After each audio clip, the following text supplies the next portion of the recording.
Welcome back to another video. इस वीडियो में हमने पावर सिस्टम प्रोटेक्शन के लेक्चर नंबर 16 स्टडी करना है and this is the protection of bus bar system. So if you haven't subscribe to my channel, it's a kind request to you, please subscribe to my channel for further notification. Thank you so much. Let's get started. Bus bar protection. So here are some important properties of bus bar that it can handle a large amount of current because bus bar is designed for a huge capacity of voltage and current.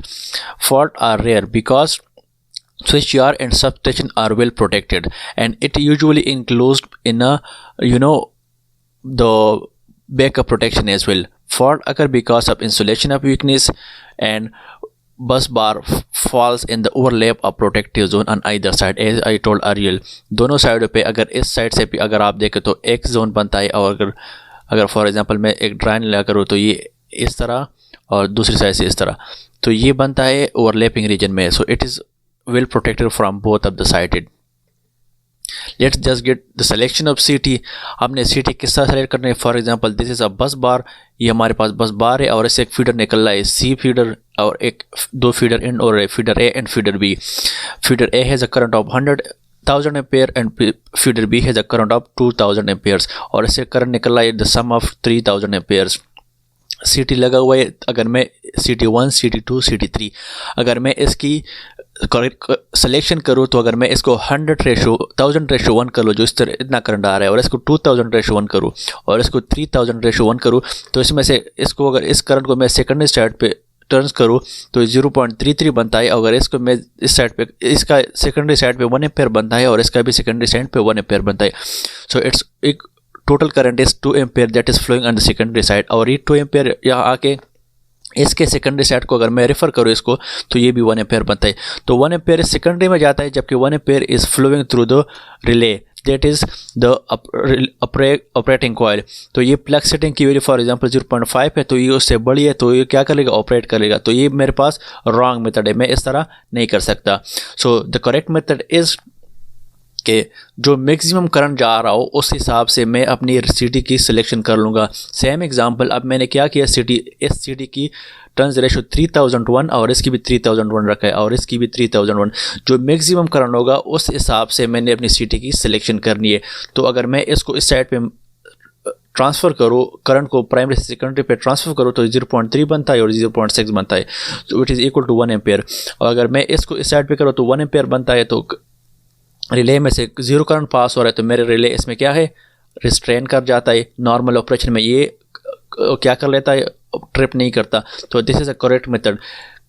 Thumb rule ये है कि जो maximum current होगा वो हमारे पास क्या होगा, primary side पे लेंगे सीटी सिलेक्शन के लिए, और सेकेंडरी पे या तो 1 एम्पेयर हो सकता है या 5 एम्पेयर होता है, डिपेंडिंग अपॉन द रिले। अच्छा, अगर मेरे पास एक्सटर्नल फॉल्ट आ जाए, फॉर एग्जांपल ये मेरे पास वही सिस्टम है, मेरे पास एक्सटर्नल फॉल्ट आया और करंट की वैल्यू है 30,000 एम्पेयर्स, तो एक फीडर ए से आ रहा है 110,000 और फीडर बी से आ रहा है 20,000 एम्पेयर्स। ये करंट एक्सटर्नल है। तो इस रिले ने जब इसको इस साइड पे, अगर मैं इस रिले से सेकेंडरी करंट फाइंड करूँ तो ये 3.3 एम्पेयर बनता है, जबकि इसका सेकेंडरी 20,000 को सेकेंडरी साइड पे रेफर करें तो ये 6.6 एम्पेयर बनता है, विच इक्वल टू 10 एम्पेयर। अच्छा, अब इसमें से 30,000 एम्पेयर बनता है, अगर मैं इसको सेकेंडरी साइड पे रेफर करूँ तो ये 10 एम्पेयर ये भी बनता है। लेकिन मैं कह रहा हूँ कि लेकिन दिस सीटी सेचुरेशन मोड में चला जाता है, क्योंकि करंट की बहुत हाई वैल्यू इसमें से गुजर जाती है। तो से मैं कहता हूँ कि यार 4 एम्पेयर से ऊपर इसमें सेचुरेशन चली जाती है, तो ये 4 एम्पेयर इसके सेकेंडरी साइड पर आ जाएगा, जबकि इसके जितने फॉर 30,000 एम्पेयर ये सीटी सेचुरेशन मोड में चला गया। सेकेंडरी साइड पर सिर्फ 4 एम्पेयर करंट इसमें से पास होगा। तो 6 एम्पेयर जो है इसका 10 का 6 एम्पेयर रिले में से पास होगा, जबकि 4 एम्पेयर से इस सिटी में से पास होगा, तो मेरे रिलेस के लिए ऑपरेट कर जाएगी। सो इसका मतलब ये है कि अगर लार्ज फॉल्ट करंट आ जाए तो मेरी सीटी क्या हो जाती है, सेचुरेशन मोड में चले जाती है। This lead to reduce secondary current, मेरे सेकेंडरी करंट कम हो जाता है एंड स्पिल करंट प्रोड्यूस होता है, एक that cause the relay to operate. और इसको मॉल ऑपरेशन कहते हैं कि यार इसके लिए ऑपरेट नहीं करना चाहिए लेकिन इसने ऑपरेट कर लिया, this is called mall operation. अब मेरे पास एक्सटर्नल फॉल्ट आ गया 30,000 एम्पेयर का, तो सेम एग्जांपल 10 के 20 के करंट आ रहे with relay CTA and CTB respectively, इसको सेकेंडरी साइड पे रेफर करें तो 10 एम्पेयर बनता है, जबकि इस साइड पे 0 करंट है क्योंकि जितना भी करंट है वो यहाँ पे फॉल करता है और इसके लिए भी 10 एम्पेयर इसमें से गुजर जाते हैं, फ्लो कर जाते हैं, for which the relay operate and relay get tripped. अच्छा, what is the actual behaviour of protective CT। अब मैं कहता हूँ फॉर एग्जांपल मेरे पास प्राइमरी साइड पे करंट की वैल्यू बहुत कम है, स्मॉल अमाउंट ऑफ IP है, तो मेरे पास सेकेंडरी करंट भी कम होगा क्योंकि ये ट्रांजिस्टर के साथ मल्टीप्लाई होकर डिवाइड होकर इस तरह के IP divide by IS, IP कम है तो IS भी कम है। जब IS कम है तो वोल्टेज, इसके क्रॉस वोल्टेज ड्रॉप क्या होगा, कम होगा। जब उसके क्रॉस वोल्टेज ड्रॉप कम होगा तो ES कम होगा। जब ES कम होगा इसका मतलब ये है कि I0 कम है। जब I0 कम है तो इसका मतलब ये कि स्मॉल फ्लक्स रिक्वायर्ड है, the requirement of flux is low. अब अगर IP बढ़ जाएगा तो सिमिलरली इसके ES बढ़ जाएगा, ES बढ़ जाएगा तो I0 बढ़ जाएगा। जब I0 बढ़ जाएगा तो फ्लक्स रिक्वायरमेंट भी ज़्यादा हो जाएगी। अब ये वही, अगर प्राइमरी साइड को मैं सिर्फ करंट सोर्स से रिप्लेस कर दूं कि ये मेरे पास प्राइमरी करंट है तो IP डिवाइड बाई N, इसको मैंने सेकेंडरी साइड पे रेफर करके एक करंट सोर्स से रिप्लेस कर दिया और ये मैं इसको I0 को भी एक करंट सोर्स से रिप्लेस कर देता हूँ, तो इसके क्रॉस वोल्टेज किसके बराबर है, मैं कहता हूँ कि करंट सोर्स और ये मैं इसके बराबर लेता हूँ, right. IP divide by N ये इसके बराबर होगा। इस साइड को मैंने सिंपल उठा कर नीचे लिख दिया, राइट। अब actual behaviour of protective CT, BH curve is non linear that is explain in the previous video as well. अब अगर ये करंट ज़्यादा हो जाए, I0 की वैल्यू ज़्यादा हो जाए, फ्लक्स में से ज़्यादा वैल्यू गुजर जाएंगे तो मेरा फ्लक्स I0 की वैल्यू ज़्यादा हो जाए, कोर में से ज़्यादा करंट हो जाए तो फ्लक्स की वैल्यू ज़्यादा हो जाएगी, मेरा कोर सैचुरेशन मोड में चला जाएगा। As the new point is past and the CT saturate, इस न्यू पॉइंट के बाद क्या होता है, CT सैचुरेट हो जाता है। Large amount of magnetisation current is required to increase the flux slightly. अब मेरे पास I0 की वैल्यू ये है। अब अगर I0 इससे थोड़ी सी बढ़ जाए, इस वैल्यू से यहाँ तक आ जाए तो very small amount of change happen in the flux, मतलब बहुत हैवी अमाउंट ऑफ करंट चाहिए, slightly amount of increase in the flux. अच्छा, अब ये है अगर IP बढ़ जाए, प्राइमरी साइड पे करंट बढ़ जाए तो I इज टेकन, तो जितना भी IS है वो सारा का सारा कहाँ से पास हो जाता है, I0 में से पास हो जाता है। I0 में से पास हो जाता है तो मेरे पास जो फ्लक्स है वो सैचुरेट हो जाता है। तो मेरे पास ये फॉर एग्जांपल ये है, ये IP है, जितना भी करंट है वो इसमें से पास होता है, ये I0 में से पास होता है, तो ये मेरे पास फ्लक्स हो गया, फ्लक्स सैचुरेट हो गया। इसमें यहाँ से लेकर यहाँ तक फ्लक्स इंक्रीज होता है, लेकिन फिर एक पॉइंट आता है कि उसके बाद न्यू पॉइंट के बाद सैचुरेट हो जाता है। Similarly for the reverse cycle as well. अब मैंने ES निकालना है तो ES बराबर होता है d फ्लक्स बाई dt, तो यहाँ से लेकर यहाँ तक लीनियरली इंक्रीज करता है। जब लीनियरली इंक्रीज करता है तो इसका मैं अगर डेरिवेटिव ले लूँ तो ये मुझे एक स्ट्रेट इस तरह की लाइन दे देगी, जबकि इसके लिए फ्लक्स ज़ीरो है। सिमिलरली अगर मैं करंट फाइंड करना चाहता हूँ तो वो है IS divide by R button, तो इसके लिए ES नॉन ज़ीरो है तो करंट भी नॉन ज़ीरो होगा और इसके लिए करंट ज़ीरो होगा। So the secondary induce voltage and the button current becomes very distorted, तो ये भी डिस्टॉर्ट हो गया, ये भी डिस्टॉर्ट हो गया। Why? Just because of the IP increase. अगर IP बढ़ जाएगा तो फ्लक्स सैचुरेट हो जाएगा, जिसकी वजह से सेकेंडरी करंट और सेकेंडरी वोल्ट डिस्टॉर्ट हो जाएगा। Sharp peaks close to zero crossing of the primary current. Okay, तो ये था कि circuit model of saturation CT।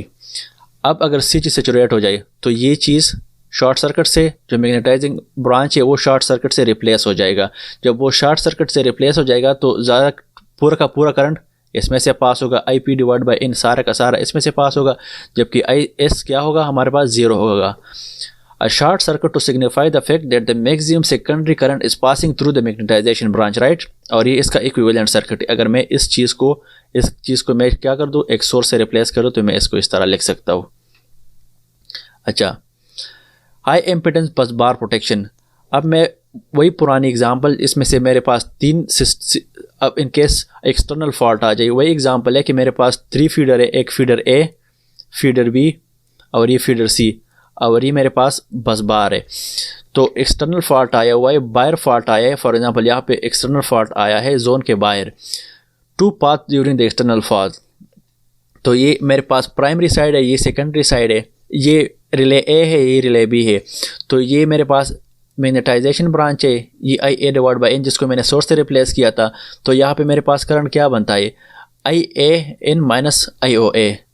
इस सिमिलरली यहाँ पे ये करंट बनता है इस पॉइंट पे। अच्छा, तो ये सारा का सारा करंट पास होकर इसमें से यहाँ पे गुजरेगा, क्योंकि जब एक्सटर्नल फॉल्ट आ जाए maximum amount of current CTC से गुजरेगा, जो कि इसको सेचुरेट बना लेगा। तो इसको सेचुरेट बना के सारे का सारा करंट इसमें से पास होगा। अच्छा, तो इसके लिए हमें क्या चाहिए, stabilising resistance in series with OC। इसलिए चाहिए अगर एक्सटर्नल फॉल्ट आ जाए तो मेरे ये ऑपरेट ना कर जाए, रिले ऑपरेट ना कर जाए फॉर एक्सटर्नल फॉल्ट। अगर ये आर स्टेबलाइजिंग में ना लगाओ तो एक्सटर्नल फॉल्ट के लिए ऑपरेट कर लेगा और ये मॉल ऑपरेशन इस तरह take place. So we set किस चीज़ के बराबर होगा, वी सेट बराबर होगा ये current summation of this two current, relay A का करंट, रिले बी का करंट, और फीडर ए का करंट, फीडर बी का करंट मल्टीप्लाई बाय दिस। क्योंकि ये यहाँ से लेकर यहाँ तक, यहाँ से लेकर let me take the pin, ये वी सेट किसके बराबर है, इस ये दोनों इसके क्रॉस वोल्टेज ड्रॉप, क्योंकि ये और ये दोनों पैरेलल में लगे तो इसके बराबर है। अच्छा, लेट्स कैलकुलेट दिस। ZS किसके बराबर है, RS plus RL। ZS is equal to RS plus RL। अब अगर मैंने वी सेट निकालना हो तो वी सेट किसके बराबर हो, current of A feeder, current of B feeder into ZS। अच्छा, इसको अरेंज कर ले तो ये I A divide by N plus I B divide by N minus जो मैग्नेटाइजेशन करंट में से करंट मैग्नेटाइजेशन ब्रांच में से करंट पास होता है। अब for this V set R stabilizing की value should be greater than R equal to V set divide by I pickup. Pickup वो वैल्यू है जिससे अबव करंट अगर आ जाए रिले में से तो वो ऑपरेट कर लेगी। अब अगर इन फीडर हो तो मैं इसको किस, अब 3 फीडर थे हमारे पास, 3 फीडर थे, तो आई के डिवाइड बाई एन इस इनका सारा का सारा current minus I O A plus I O B. तो ये 3 की जगह यहाँ पे 2 आई थी, तो यहाँ पे n-1 कर लूँगा, क्योंकि जिस फीडर को हम कंसिडर कर रहे होते हैं एक्सटर्नल फॉल्ट के लिए वो सैचुरेट हो जाते हैं, वो हम इसको एक्सक्लूड कर देते हैं। अब अगर the maximum external fault for which the relay do not operate, relay जिसके लिए ऑपरेट ना कर जाए, तो अगर मैं इसको निकाल दूँ तो मेरे पास V set is equal to I external fault divided by n into ZS, क्योंकि इसके लिए रिले ने ऑपरेट नहीं करना और वो सैचुरेट नहीं होगी। अगर एक इंटरनल फॉल्ट आ जाए तो कोई भी CT सैचुरेट नहीं होगी, no CT would get into the saturation mode. Relay should operate for the minimum fault, minimum internal fault के लिए रिले ने ऑपरेट करना चाहिए। अच्छा, ये वही एग्जांपल है, ये रिले ए है, ये रिले बी, सॉरी ये फीडर ए है, ये फीडर बी है और ये फीडर सी है, और ये इस केस में सैचुरेट नहीं है। तो वी सेट इसके बारे में यहाँ पे किस चीज़ के बराबर हुआ, इसके क्रॉस जितना भी वोल्टेज आ जाए उसके बराबर हुआ। यानी इन यहाँ पे तीनों करंट, ये करंट इस तरफ आ रहा है, ये करंट इस तरफ आ रहा है और ये करंट इस तरफ जा रहा है, जबकि ये करंट बराबर है I A divide by N minus I naught, क्योंकि I A divide by N ये इसमें से ये प्राइमरी करंट इस तरफ आ रहा है, तो कुछ करंट मैग्नेटाइजेशन ब्रांच में से पास हो रहा है, जबकि कुछ करंट CT में से CT A में से पास हो रहा है, CT A के बर्डन में से पास हो रहा है जो कि रिले में से पास होगा। Similarly for the relay feeder B and feeder C, तो मिनिमम फॉल्ट की वैल्यू क्या होगी, V set divide by R stabilizing which is equal to plug I plug, यानी I pickup value, right. So minimum internal fault की value क्या है, जब मैं तीनों फॉल्ट को ऐड कर लो तो उसको कहते हैं मिनिमम इंटरनल फॉल्ट करंट और पिकअप वैल्यू। तो इसको अरेंज कर ली, I A plus I B plus I C divide by N minus I O A plus I O B plus I O C. इन तीनों को मैं एक आई नॉट से रिप्लेस कर सकता हूँ, 3 आई नॉट, बिकॉज कोई भी CT सैचुरेट नहीं है, और I naught A plus I naught B plus I naught C is equal to, क्योंकि ये तीनों के तीनों में सेम अमाउंट ऑफ करंट जाएगा, CT सेम है, उसकी टर्न्स रेशो सेम है, तो इसमें से पास होगा। अच्छा, और इसको मैं आई इंटरनल मिनिमम प्राइमरी फॉल्ट, अगर मैंने नंबर अब अगर मैंने इन फीडर के लिए निकालना हो तो इस 3 को मैं n के साथ सिर्फ रिप्लेस कर दूंगा, rest of equation will remain the same. Stabilizing ratio, this was discussed earlier as well, it is equal to I external fault divided by I internal fault. Higher the value of S, better will be the quality of the differential protection. हम differentiate कर सकेंगे कि internal fault कौन सा है और external fault कौन सा है। अच्छा, the last point is what will happen if CT secondary gets open circuit. अगर सिटी का सेकेंडरी ओपन सर्किट हो जाए फिर क्या होगा। तो इसके लिए हम यूज़ करते हैं सुपरवाइजरी रिले। अब फॉर एग्जांपल ये सिटी है और इसका ये सेकेंडरी यहाँ पे ब्रेक हो जाए तो फिर भी ये सिटी ये रिले ऑपरेट करेगी। क्यों? क्योंकि फीडर ए का करंट और फीडर बी का करंट इसमें से पास होगा, जबकि इस रास्ते से कोई करंट नहीं जाएगा तो रिले ऑपरेट कर जाएगी, जबकि इसके लिए ऑपरेट नहीं करना चाहिए। So supervisory relay come into picture for this purpose. Spill will develop a voltage across the high impedance differential relay, क्योंकि जितना इन दो फीडर की वजह से जो करंट आ रहे हैं वो इसमें से पास होगा तो इसके क्रॉस वोल्टेज डेवलप होगा। Pickup by the sensitive over voltage relay. तो इसके लिए हम क्या करते हैं, ओवर वोल्टेज रिले यूज करते हैं in parallel with this relay, differential relay, right. So अब अगर ये ब्रेक हो जाए तो ये इसके लिए भी हमने कोई पिकअप वैल्यू दी होती है। अगर इससे ये बढ़ जाए तो रिले ऑपरेट करे, अदरवाइज ना करे।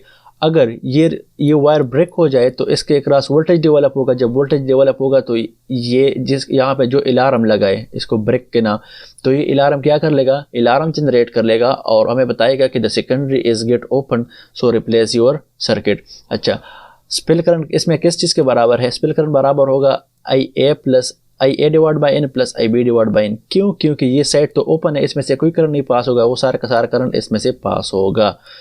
सो this was the complete tutorial that how you will protect your bus bar. So for up till now, if you haven't subscribed to my channel, it's a kind request to you, kindly do subscribe to my channel. Thank you so much.